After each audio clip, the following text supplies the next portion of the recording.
kita tuliskan itu sudah tercantum di sini. Ya. Bismillah. Waalaikumsalam warahmatullahi wabarakatuh. Ustaz, mohon pencerahannya. Ini sudah cerah situasi, cuaca sudah bagus.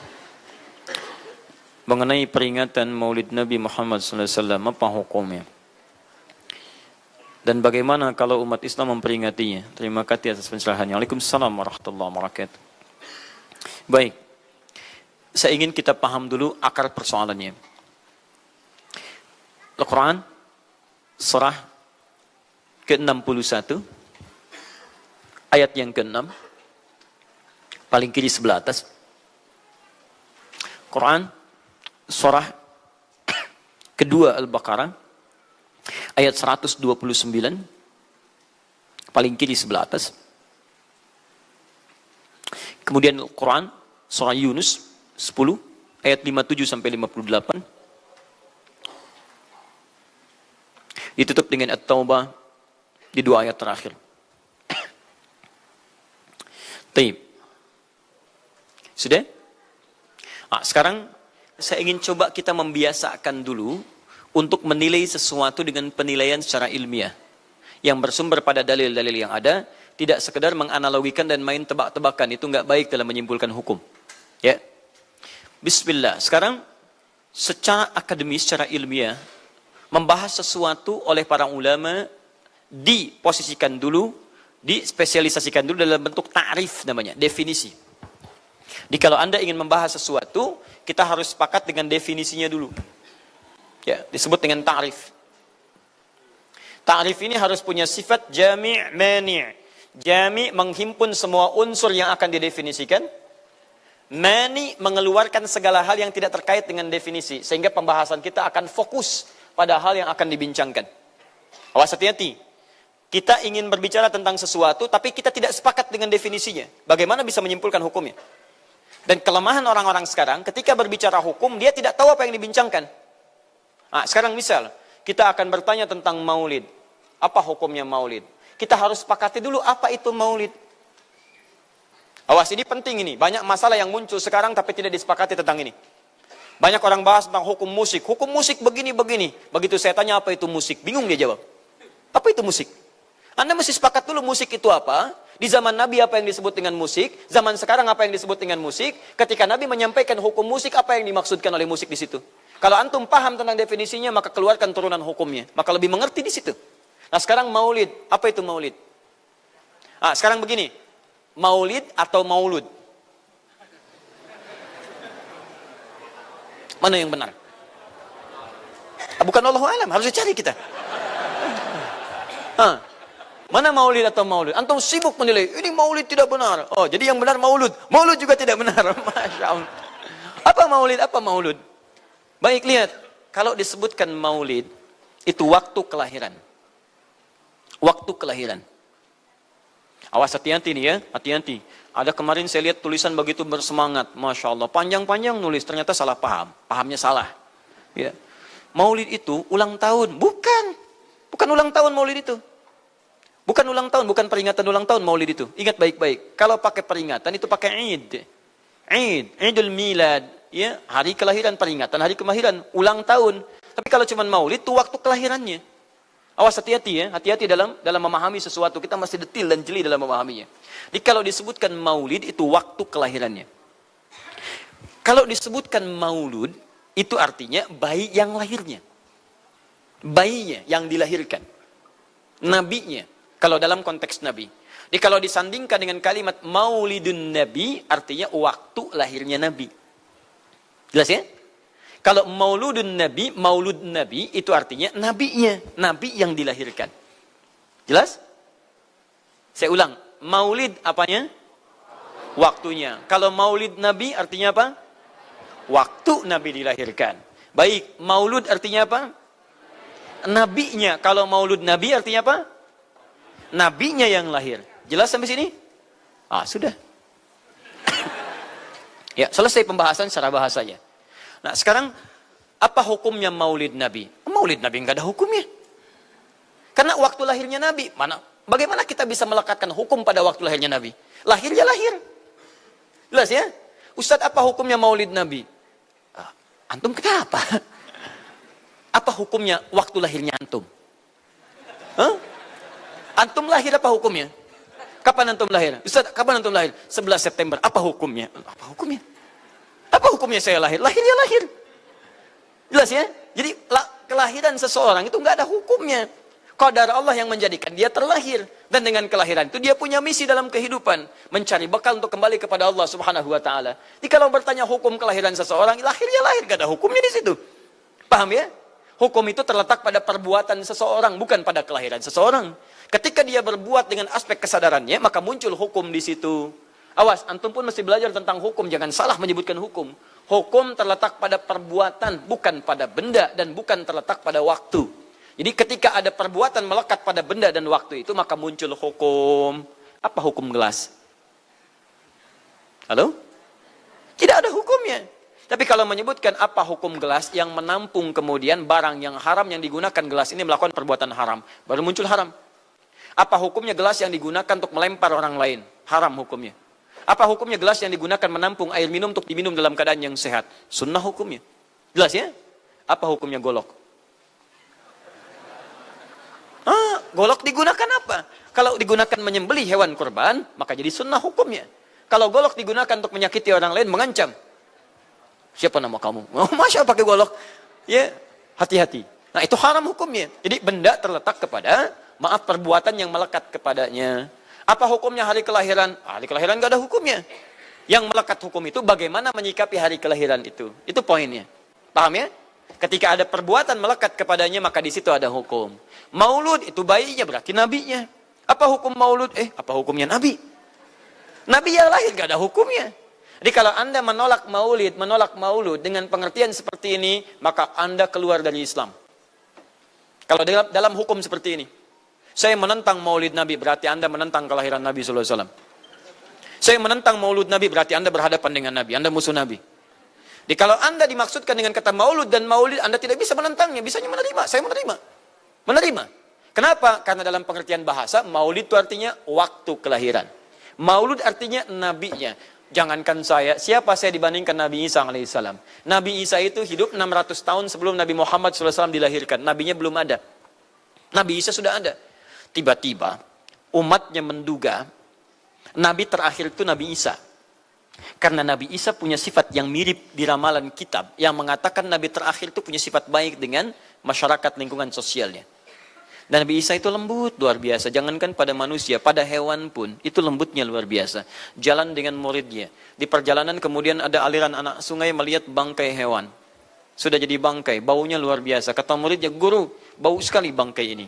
Kata Nabi Isa alaihi salam, Al-Masih, yang disebut oleh sementara orang dengan Yesus, itu Nabi, bukan Tuhan. Nabi beliau mengatakan, kata Nabi Isa, perhatikan, begitu putih sekali dan bersih giginya. Kata muridnya, Tuan Guru, kenapa Anda mengatakan demikian? Kata Nabi Isa, karena manusia hanya akan menyampaikan apa yang ada dalam benak pikirannya. Jadi kalau pikiran Anda kotor, Anda akan melihat bangkainya saja. Tapi kalau pikiran kita baik, kita akan mencari yang terbaik dari hewan itu. Bukankah dia ciptaan Allah? Bukankah dalam setiap ciptaan ada hikmah dan kebaikan? Perhatikan bagaimana putih bersih giginya. Jadi kalau bangkai saja bisa menjaga kebersihan gigi, kenapa kamu yang masih hidup tidak mesti? Ya minimal, kamu jaga perasaan. Minimal jaga perasaan, kan? Tapi itulah luar biasa. Di sini sering diambil hikmah bahwa teko akan mengeluarkan isi tekonya. Isinya kopi, keluar kopi. Isinya air bening, keluar bening. Isinya susu, keluar susu. Demikian juga kita. Bayangkan, Nabi Isa bukan hanya pada manusia. Pada hewan yang telah jadi bangkai pun, itu mohon maaf, kalimatnya dan sikapnya begitu indah, luar biasa. Maka diduga oleh kaumnya itu Nabi dan Rasul yang terakhir. Saat mendengar kalimat itu, kata Nabi Isa, bukan saya. Nabi terakhir punya sifat sama seperti saya dalam hubungan dengan makhluk. Jadi bukan cuma dengan manusia, dengan hewan, jangan sakiti. Kalaupun menyembelih, jangan sakiti hewannya. Makanya Nabi ini akan memberikan isyarat-isyarat yang sangat indah. Masya Allah. Pada tumbuhan, dia jaga. Tapi Nabi yang terakhir ini punya keunggulan yang tidak bisa disaingi oleh Nabi-Nabi lainnya. Apa itu? Ibu bapak sekalian, tingkat kedekatannya dengan Allah luar biasa. Ibadahnya luar biasa. Dalam bahasa Arab, tingkat kebaikan yang terkait dengan makhluk secara sosial, itu kalau satu kebaikannya disebut dengan Mahmud. Tapi kalau banyak kebaikannya disebut dengan Muhammad. Muhammad. Tapi kalau hubungan dengan Allah, ya dengan Khalik, Kalau punya tingkat hubungan yang baik, satu sisi saja disebut hamid namanya, hamid. Antum rajin tahajud, tapi belum konsisten puasa sunnah, maka antum namanya hamid. Perempuannya hamidah. Misal ada perempuan namanya Wanda, pakai hamidah, Wanda hamidah. Ya, itu artinya yang dekat dengan Allah. Jadi kalau ada yang namanya Wanda hamidah, jauh dari Allah. Ya, kemudian pendapatnya menyimpang dari ketentuan Allah, masih diingatkan. Anda hamidah, Anda dekat dengan Allah, maka tidak layak mengeluarkan statement yang tidak sesuai dengan hukum-hukum Allah Subhanahu Wa Taala. Ya, hamid, awas, hamid, nama Anda hamid. Misal namanya Fahmi, Masya Allah, Hamid Fahmi Zarkashi, Masya Allah. Itu artinya hubungan dekat dengan Allah Subhanahu Wa Taala. Perempuannya Hamid, laki-lakinya Hamid, perempuannya Hamidah, Masya Allah. Paham sampai sini? Kalau bentuk superlatif, banyak ibadahnya, tahajudnya, sedekahnya, puasanya, segalanya, maka Masya Allah berubah kalimatnya. Dari kata Hamid jadi Ahmad. Ahmad. Maka Nabi Isa tidak menyebutkan kalimat Muhammad, tapi menyebutkan kalimat Ahmad. Karena kalau disebutkan kalimat Muhammad, nilainya serupa dengan beliau. Punya nilai kebaikan yang sama. Nabi Isa baik pada hewan, Nabi Muhammad baik pada hewan. Kata Nabi, lihat, kalau Nabi Isa sudah jadi bangkai, Nabi Muhammad ketika hewan akan disembelih pun, disembelih, kata Nabi jangan sakiti dalam penyembelihannya. Tajamkan dulu pisaunya. Ketika menyembelih, jangan lakukan berkali-kali. Kata Nabi, tajamkan, begitu andu kemudian sembelih, seketika selesai. Cari urat yang membuat cepat darahnya keluar. Nabi itu. Dan dalam menajamkan itu, antum jangan memperlihatkan depan hewannya. Tidak boleh. Kandidat selanjutnya, siap-siap ya. Masya Allah, tidak boleh. Awas saat kurban tuh. Kadang suka lupa antum tuh. Ya di bawah sini, ini masih begini-begini tuh. Itu menyakiti hewan secara psikologis. Nggak boleh, nggak boleh. Ya, awas. Ya, tayyib. Tumbuhan, lihat. Tumbuhan. Nggak boleh dalam keadaan perang. Perang itu kan luar biasa dahsyat. Emosi memuncak, segalanya ada. Tapi Nabi katakan, jangan rusak tanaman. Dahsyat, cuma dalam Islam. Itu yang 212 tahun lalu itu, Masya Allah, nggak ada yang nginjak rumput, nggak injak macam-macam. Ya, itu yang kameramen yang nginjak rumput tuh. Ya, kameramen nginjak rumput tuh.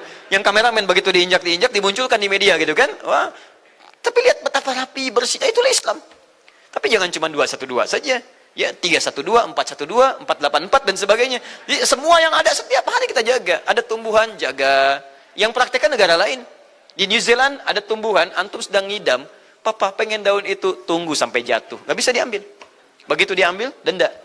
Padahal yang punya teorinya Islam. Tapi hubungan dengan Allahnya itu bukan Muhammad, tapi Ahmad. Makanya Nabi Isa mengatakan, wa mubasysyara bi rasulin ya'ti min ba'di ismuhu Ahmad. Saya kasih kabar gembira. Rasul terakhir bukan saya. Tapi seseorang yang nilai ibadahnya lebih daripada saya. Jaminan surganya sudah ada. Bahkan turun surah kepadanya. Inna a'tainakal kautsar. Dirinya dijaga dari kesalahan, maksum. Sifatnya luar biasa baik. Tapi itu tidak menghentikan dia untuk mendekat kepada Allah dengan sifat yang luar biasa. Kata Sayyidah Aisyah di Al-Bukhari, nomor hadis 2010 sampai 2012. Ya Rasulullah, alam takun ma'suban. Alam takun madmunan. Lima hakadha. Kenapa sampai bengkak-bengkak begini Anda tahajud? Bukankah Anda dijamin masuk surga?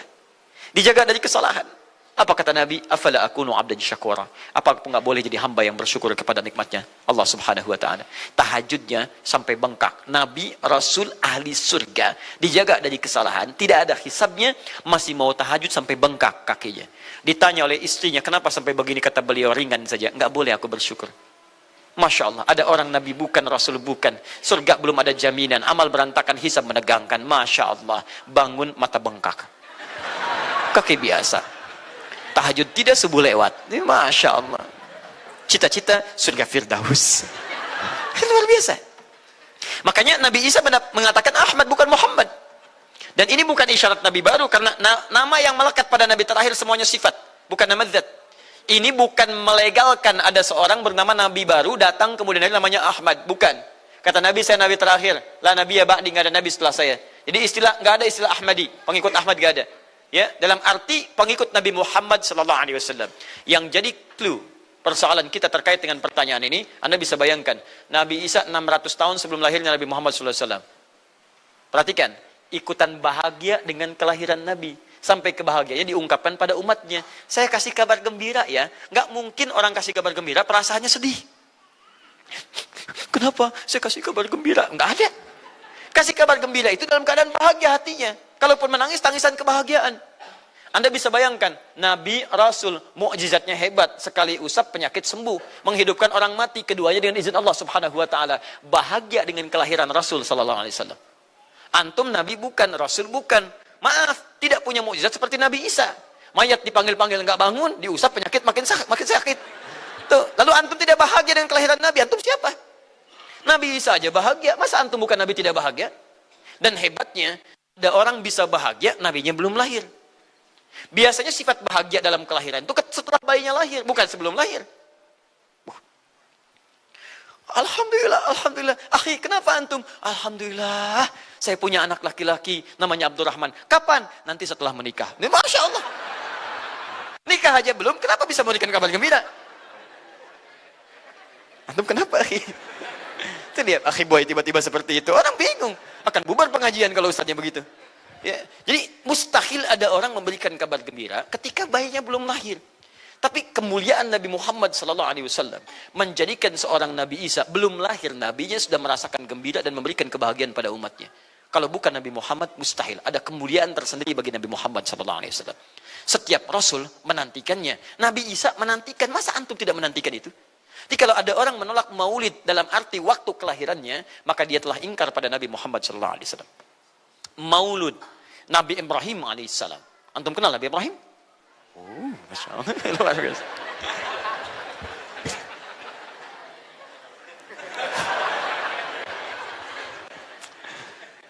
Dimanapun Anda berada, memang hari ini banyak orang berkumpul di Monas untuk bermunajat kepada Allah.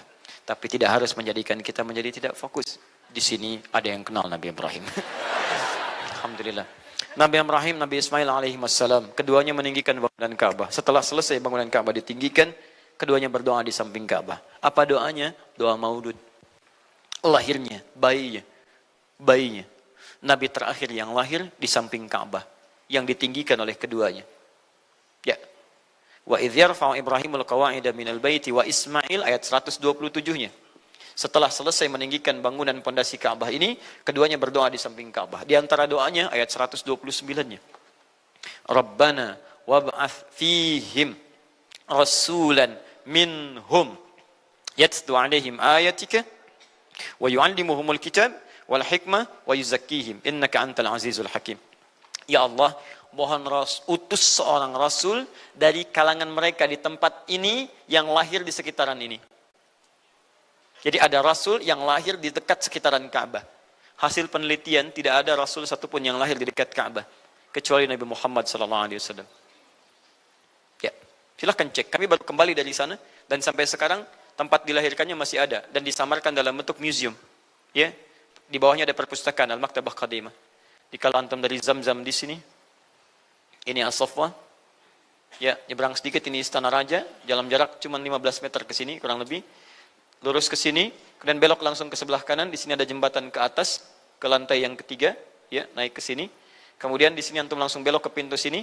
Ini ada Babul Ajjad, bab yang ke pintu ke-25. Ini bab Ismail, pintu ke-26. Antum lurus saja ke sini, jangan belok sini, jangan belok sini. Di sini kemudian ada gate lurus King Abdul Aziz, yang pertama di sini. Ya, antum belok kanan sini, lurus sekitar 30 meter dari sini, sebelah kanan ada pos satpam. Di atas pos satpam ada kamera CCTV 1. Dari sini antum jalan sampai ujung, di ujung sini, dari sini ke sini ada 35 kipas di atas. Pas di ujung sini.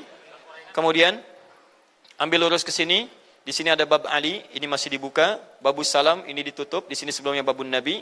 Kemudian ambil tarik garis lurus dari babus salam ke sini, dari jarak sini ujung ke sini, ya ada sekitar 200 meter. Ke ujung sinilah, di sini ada bangunan warna krem di sini.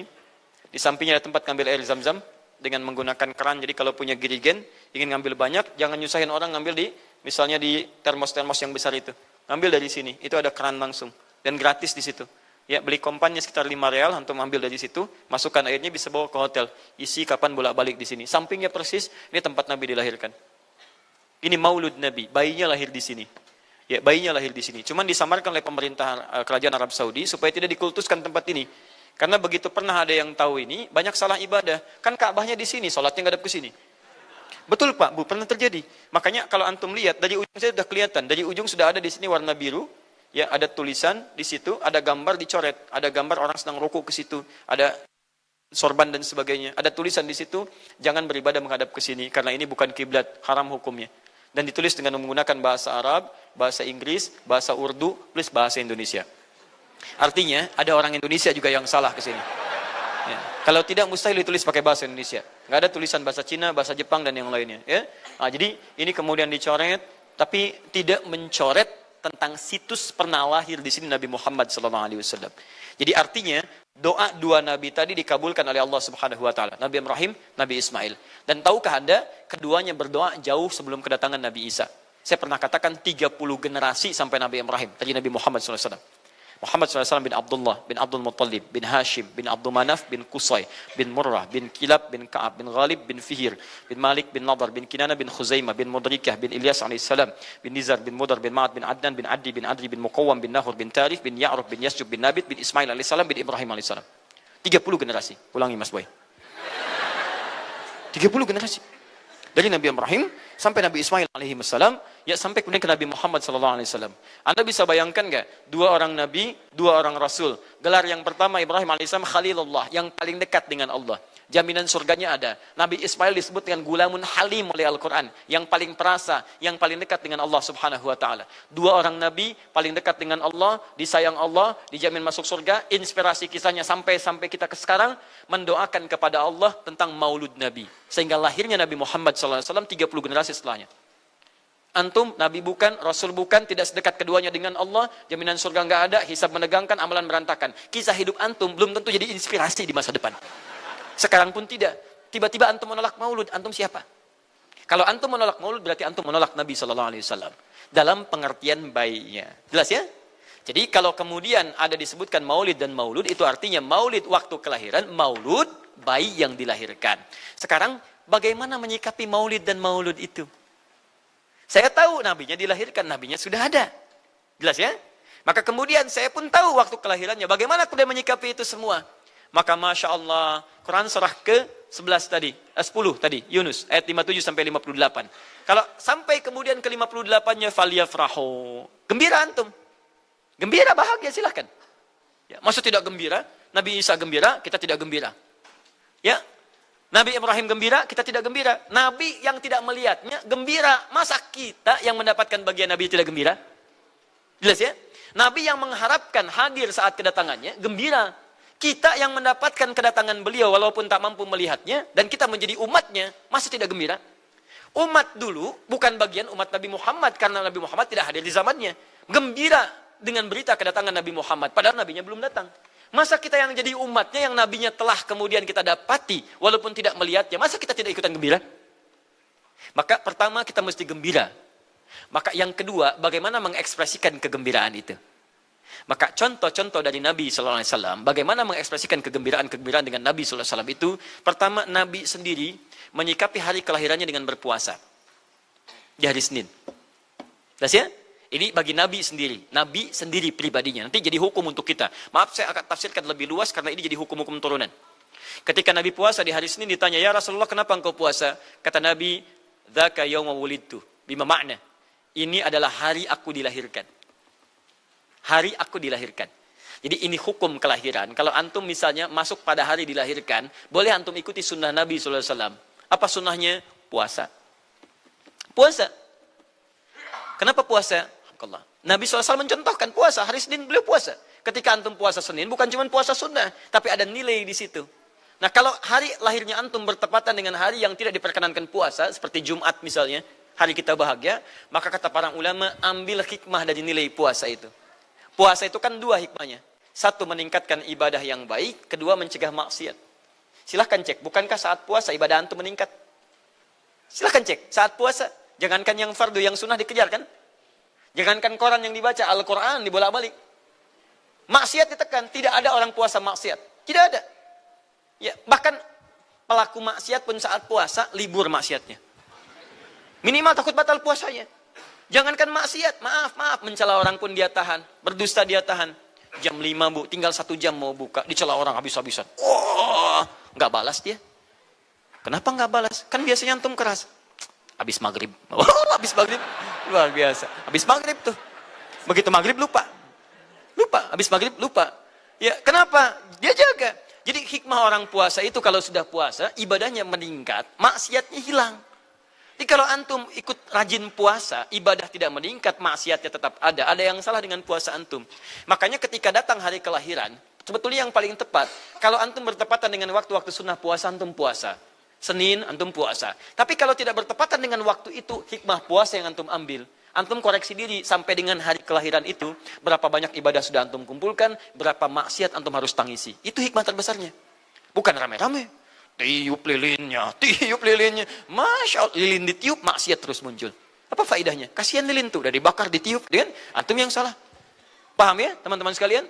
Nah, sekarang bagaimana para sahabat menyikapi kelahiran Nabi sallallahu alaihi wasallam, kedatangan Nabi sallallahu alaihi wasallam, dan menyikapi keberadaan Nabi sallallahu alaihi wasallam. Bukan cuma lahirnya, tapi setiap kedatangannya.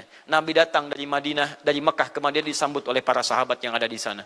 Nabi datang dengan perang Tabuk, dari perang Tabuk disambut oleh para sahabat di sana. Tala al-badru alaina min thaniyatil wada'i, wajaba syukru alaina bada'alillahi da'i. Masya Allah, disambut dengan madid. Bukti kesenangan mereka kepada Nabi sallallahu alaihi wasallam. Ada yang memuji Nabi sallallahu alaihi wasallam seperti Hasan bin Thabit, buat puisi-puisi memuji Nabi. Seperti Zuhair bin Abi Salma, tadinya musuh Nabi, begitu masuk Islam memuji Nabi sallallahu alaihi wasallam. Ada yang lagi kemudian menghormati Nabi dengan kedatangannya, dengan mengikuti Nabi kemanapun. Nabi mencontohkan, amalkan. Nabi mengajarkan, ikuti. Masya Allah. Begitu Nabi meninggal, diabadikanlah kemudian nilai-nilai penghormatan itu. Ada yang menulis sejarah tentang Nabi. Ada yang menulis pujian kepada Nabi dalam bentuk sholawat. Ada yang menulis tentang amalan-amalan Nabi. Ada yang menulis tentang pengajaran-pengajaran Nabi. Dikumpulkan dan sampailah itu kemudian kepada kita semuanya. Dan itulah cara terbaik menyikapi tentang maulud dan maulid. Apa cara terbaiknya? Keluarkan ayat-ayat Qur'annya. 1. Quran surah ke-33 ayat 21-nya. Laqad kana lakum fi Rasulillahi uswatun hasanah. Sungguh ada pada diri Nabi sallallahu alaihi wasallam suri teladan terbaik untuk kita. Maka jika antum misalnya hadir momentum kelahiran Nabi sallallahu alaihi wasallam, maaf, biasanya kalau ada momentum-momentum tertentu orang bersemangat untuk mengingatnya. Silahkan cek. Hari pahlawan, ingat para pahlawan. Hari pahlawan berakhir, tidak ingat lagi. Hari kemerdekaan, ingat sampai pinang dipanjat-panjat.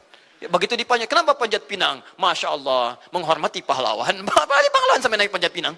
Luar biasa. Ada yang tarik tambang, ya, menghadirkan energi para pahlawan. Antum bisa bayangkan, momentumnya ada. Begitu hilang itu semua, tiba-tiba hilang lagi kemudian ingatan kita. Artinya, selalu ada momentum untuk mengajak kita mengingat sesuatu. Begitu Ramadan, ingat lagi amalan. Hilang Ramadan, hilang lagi kemudian amalan. Nah, jadi apa yang terbaik dihadirkan? Ketika ada momentum itu, maka para ulama kemudian mencoba untuk menampilkan nilai-nilai tadi untuk mengembalikan kita pada tuntunan Nabi sallallahu alaihi wasallam. Maka ditulislah kemudian sirah-sirah Nabi, disampaikan untuk mengenalkan Nabi Muhammad sallallahu alaihi wasallam. Mumpung mereka ingat, disampaikanlah pengajaran-pengajaran tentang Nabi. Disampaikan ada pujian-pujian salawat kepada Nabi. Kalau yang dimaksudkan tentang nilai-nilai ini, maka dari dulu sudah ada. Sudah ada. Dan yang sudah ada ini tidak dibatasi dengan waktu. Bukan muncul Rabiul Awal saja. Rabiul Awal ke Safar, datang lagi itu. Safar sebelumnya Safar, Rabiul Awal, kemudian ke Rabiul Akhir, muncul itu. Ke Jumada, muncul itu. Jadi maulid itu tidak dibatasi dengan waktu. Setiap waktu itu maulid. Maulud tidak dibatasi dengan waktu. Setiap waktu itu maulud. Tapi kalau ada momentum bersamaan dengan waktu kelahirannya, kemudian kita hidupkan untuk mengenal kepada Nabi, dalam bentuk yang tadi disunahkan dalam Al-Quran dan Sunnah, itu tidak ada masalah. Yang ada masalah itu adalah ketika menghadirkan hal-hal yang bertentangan dengan Al-Quran dan Sunnah Nabi Sallallahu Alaihi Wasallam. Misal, maaf, dulu orang sudah terbiasa mengkaji tentang Nabi, menyampaikan risalah Nabi. Kemudian diisi misalnya, maaf dengan hal-hal yang bertentangan dengan keadaan-keadaan Nabi. Misal, saya ingin mengajarkan tentang Nabi, tapi ketika mengajarkan tiba-tiba mengatakan pada saat ini Nabi pun datang bergabung bersama kita. Itu yang tidak kita sepakati. Jelas ya? Misal yang kedua, antum nih, mohon maaf, kerja di instansi. Bertepatan dengan Maulid Nabi, kita adakan peringatan. Padahal antum cuma ingin mengeluarkan anggaran saja dari situ. Itu bid'ah. Bid'ah. Mengeluarkan anggaran, sekedar hanya ingin dapat anggaran untuk dalam momentum Maulid Nabi, itu yang bid'ah. Maulid bukan makan-makan. Jadi kalau antum mengadakan Maulid Nabi hanya sekedar untuk makan-makan, itu yang bid'ah. Tapi kalau antum ingin belajar menghadirkan momentum itu untuk mengisi ta'lim, sama aja dengan ta'lim kita sekarang. Apakah ada hadis Nabi mengatakan ta'lim khusus di hari Ahad jam 8 pagi sampai jam 10? Tidak ada. Di ta'lim kita bid'ah ini. Jadi kalau antum pahami setiap yang tidak ada contohnya itu bid'ah, Masya Allah, maka akan ada banyak bid'ah dalam kehidupan. Mushaf itu bid'ah, karena nggak ada contohnya zaman Nabi Sallallahu Alaihi Wasallam. Antum dari ujung kepala sampai ujung kaki itu bid'ah, karena antum tidak ada di zaman Nabi Sallallahu Alaihi Wasallam.